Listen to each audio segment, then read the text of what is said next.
We're at UAV Engines, Shenstone and Elbit Systems factory. Not how I operate, I've worked all my life.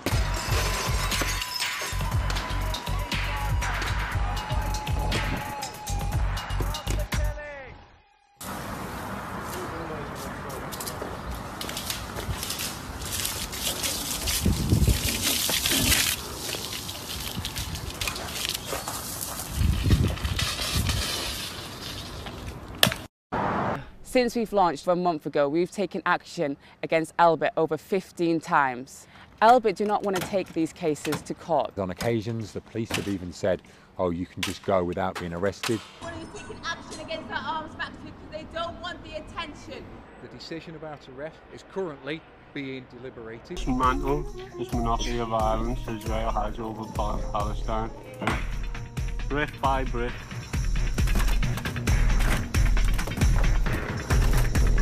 Weapons of destruction. Our blood, our profit, our brothers in Palestinian blood.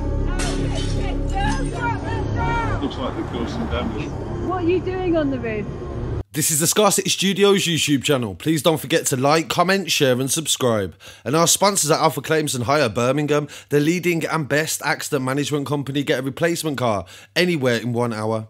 I've been to several protests to do with Palestine Action. You may have seen it on the YouTube channel. And we also are very supportive of any protests and people speaking out about injustices around the world. And given the current situation with the war in Ukraine, I think it's really important to not forget other issues that are going on around the world and what really matters.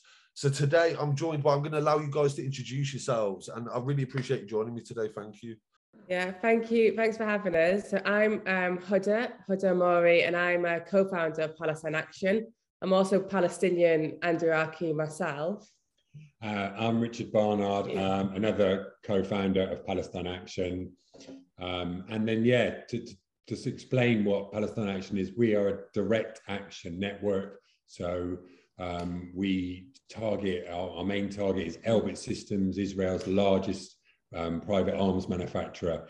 And we say that we're not going to wait around for anybody else to do this work. I think Huda could expand on British complicity with Israeli apartheid regime, but we are going to stop these factories, and we do stop these factories, and our activists stop these factories working week in, week out, because that's the only way that we're going to stop them. Appealing to the governments is just not going to work, and maybe you could expand on that a bit. Yeah, definitely. So as a campaigner for Palestine, I've been doing this for quite some time. And I found that lobbying, protests, etc., it can only get you so far when it comes to justice for Palestine.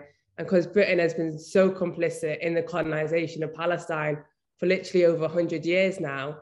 And now today that they host Elbit Systems sites across the country, this is Israel's largest arms company, who literally market their weapons as tested, because they test them on the captive population of Gaza, who are illegally occupied under international law, and where the majority of people there are children and refugees who've already been displaced from other parts.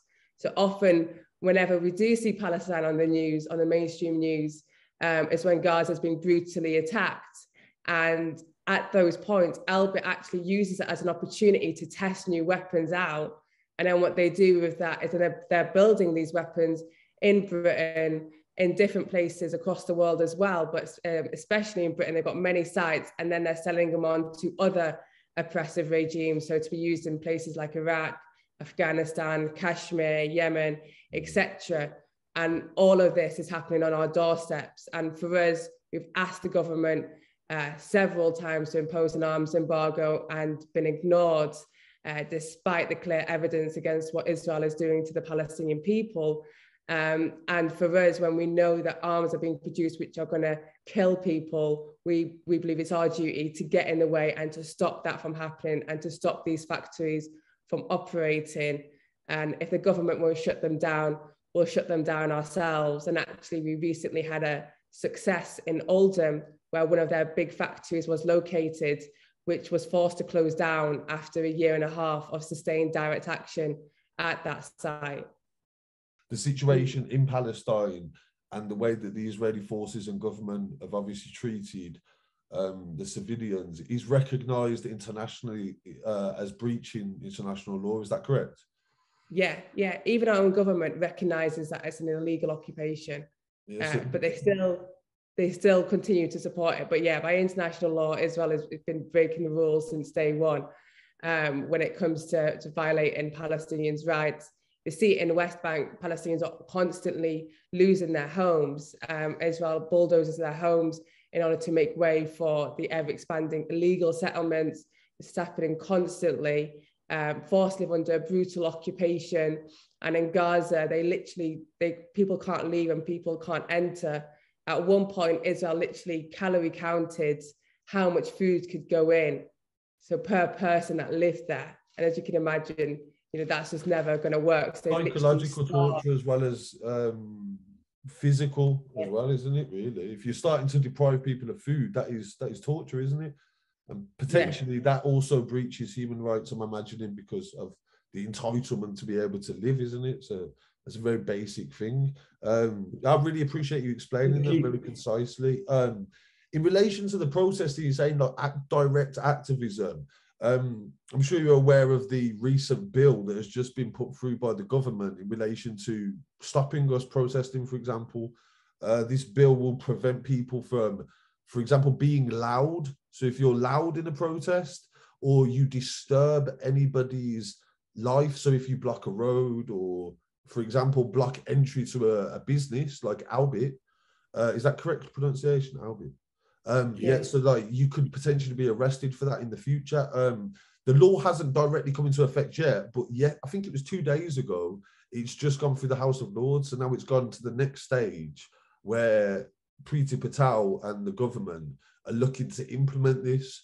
How do you think that, like, how have you found the way that because I've been to these protests, I've been to the shutdowns in Birmingham, the Kitts Green one, the Harborne one. Something I did notice was the protest removal team. I'm sure you're familiar with these guys and girls and any other pronoun.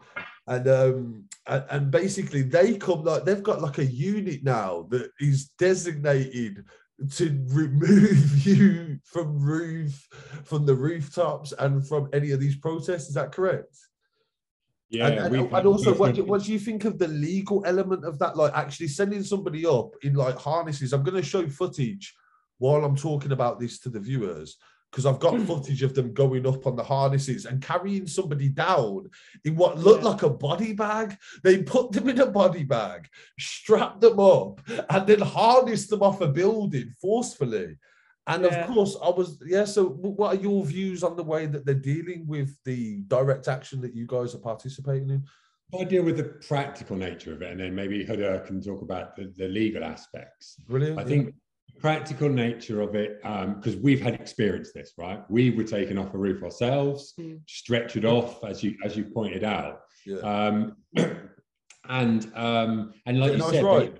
Just for the record, it looked like it would be quite. But the interesting thing for us as a movement is, like you said, it looks really kind of like sort of brutal, but kind of strange. The interesting thing for us as a movement is that when people see that, when people like you publish those pictures and send those out, it does the opposite what you think it might do, right? People see this and they go, shit, why are they getting arrested and carried off a roof for something that's happening thousands of miles away? And more people join us, normal people, right? Yeah. So in the kind of literature around direct action, there's these key elements that you've got to disrupt something if you want to win.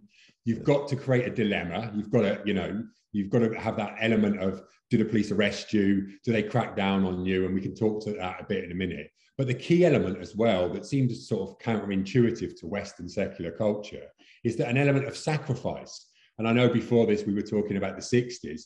One of the reasons that those campaigns in the 60s were successful is people were sat there with their arms linked together and were carried off by the police and brutally cracked down on. And this doesn't work. The cops think this is the way to do it and this will scare people off.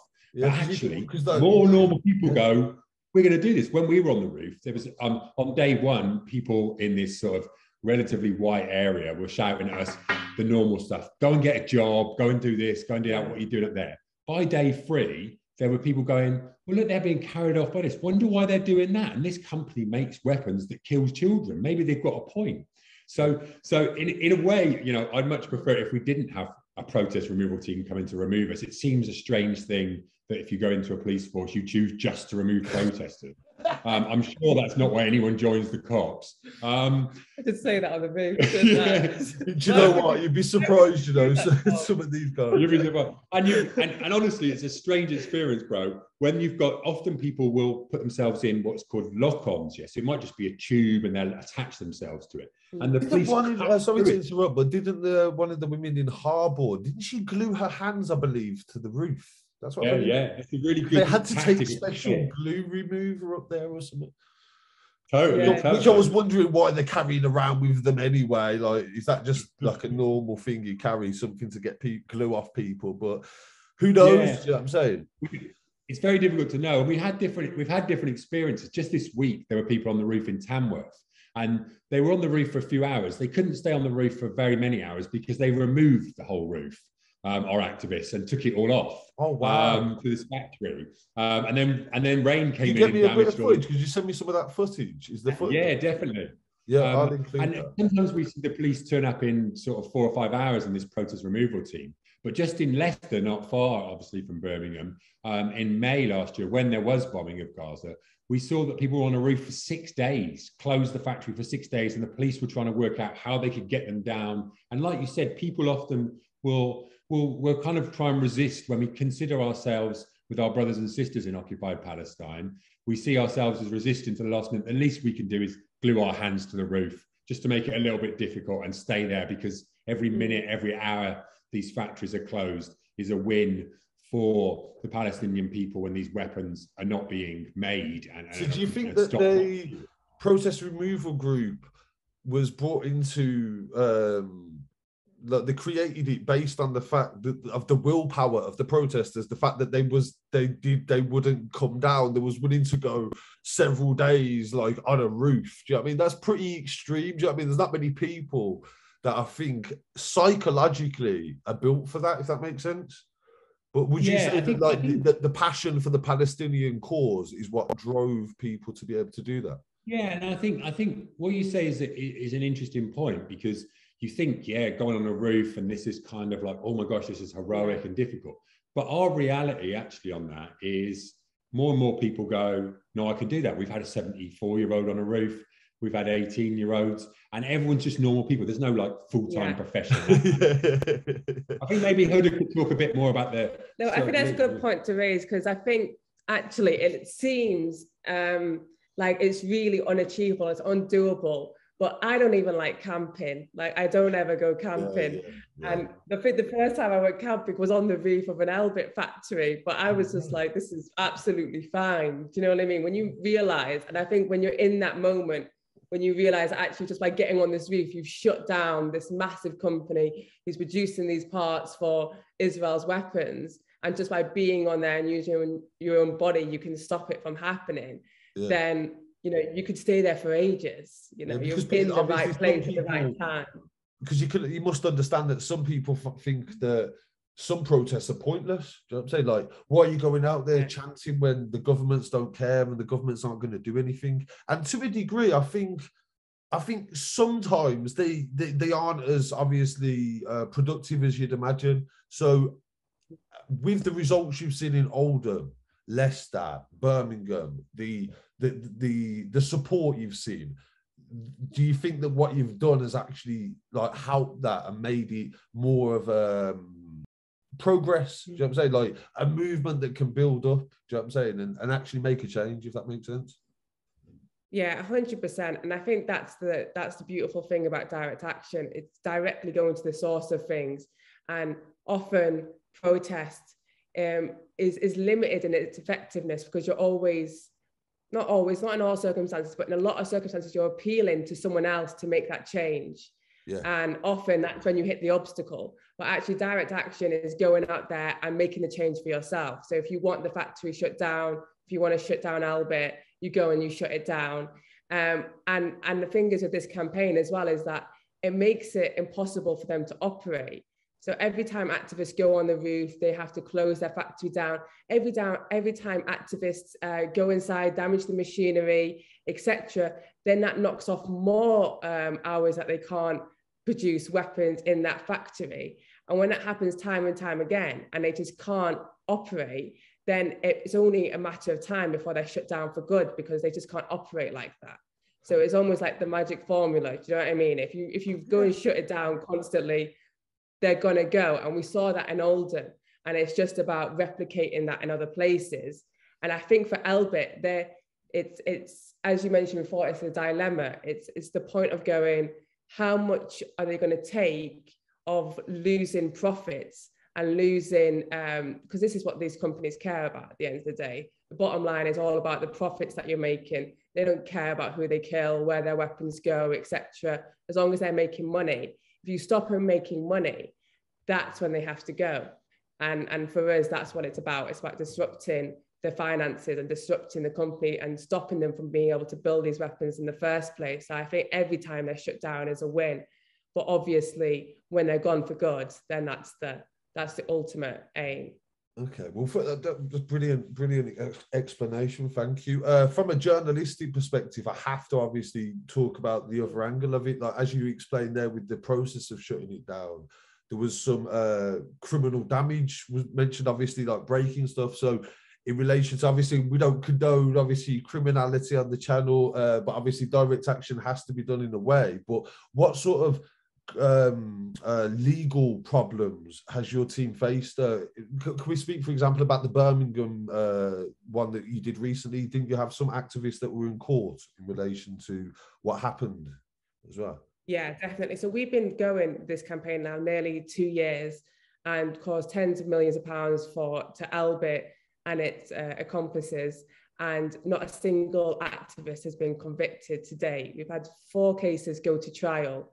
All of them have been acquitted. Obviously, we've got a lot more to go and a lot more ground to go. But what's interesting now, and I'll talk about that case specifically, is that we do have defences in law when it comes to these type of actions, because obviously for us, we are preventing a much greater crime, which is, and stopping these weapons from being able to kill people across the world, in Palestine and other places. And for us, not only do you have a moral duty, but actually, if you're preventing the greater crime, then you're not doing anything illegal. And we would never say that we were committing a crime.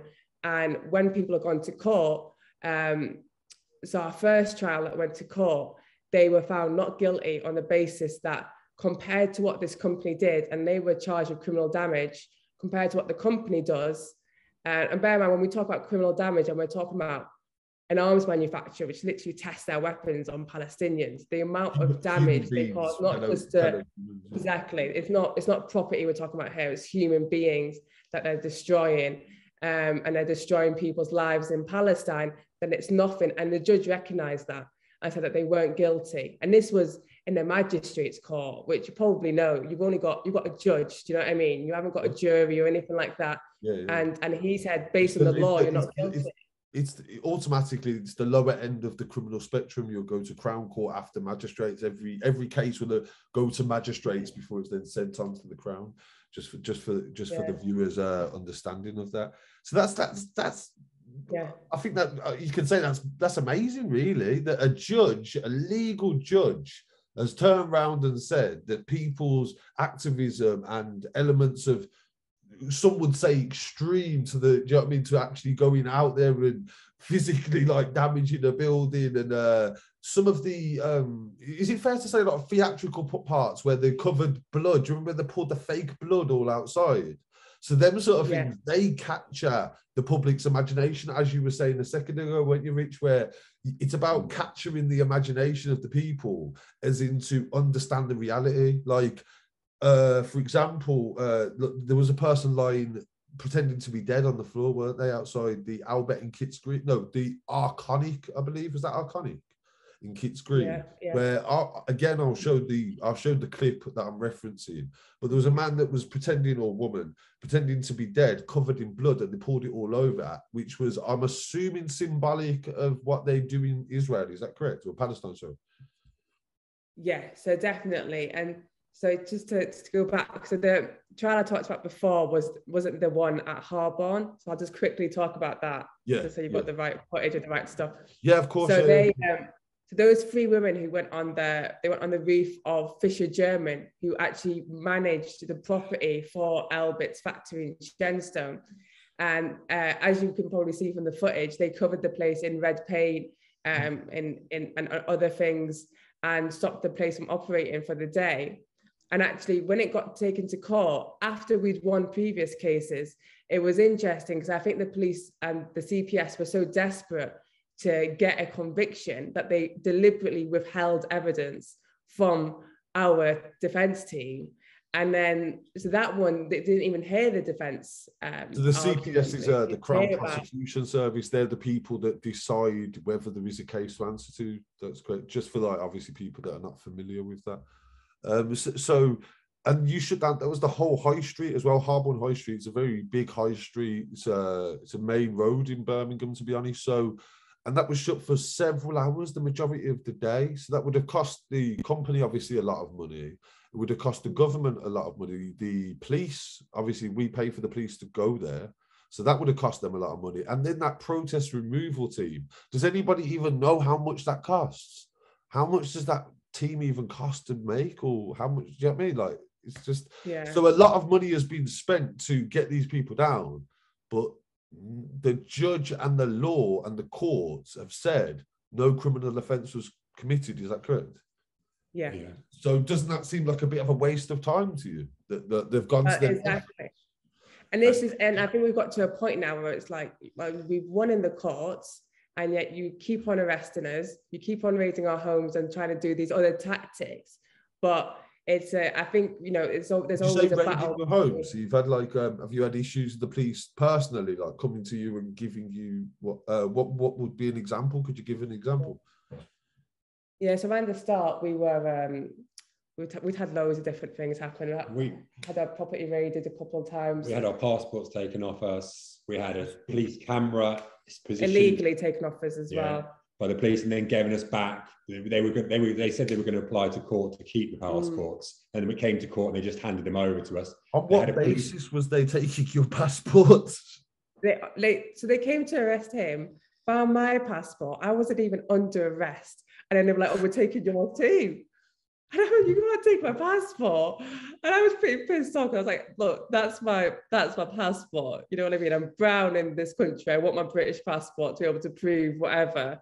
But they were just playing games because it was completely illegal what they'd done, and they just basically took it, said they were going to hold on to it, and then a few months later we get it back. Yeah, and then would you say that was a big psychological games that was trying to? They had a camera positioned in a primary school opposite where we lived. At the time, we lived in a community with 24 male asylum seekers, and their police had a camera pointing at our front door. We rang the school and said, "What's that camera?" And they said, "Oh yeah, the police came round here a few days ago and put it in." And I went, "Oh, sorry, I shouldn't have told you that." Yeah. They've arrested us personally under Schedule 7 counter-terrorism when we returned to the country, and interrogated us with access to legal advice. And that was obviously nothing to do with terrorism. What they were trying to do was get our devices in a sneaky way. So when you're stopped at an airport or a port, they've got Schedule 7, which means you have no rights, basically. They can go into all of your stuff, or they can try and go into all of your stuff. They can ask you whatever question they want, and you have to reply. If you say no comment, then they tell you you're going to get charged under the Terrorism Act, and no one wants to get charged under the Terrorism Act. Do you know what I mean? But this is the tactics that they use. It was obviously intimidation to the max. Like that was, I think, and we saw that a lot at the start of Palestine Action. Before we had some support, but we didn't have as much support as we do now. And I think how they work is they go, let's crush them when they're small before they grow into something bigger.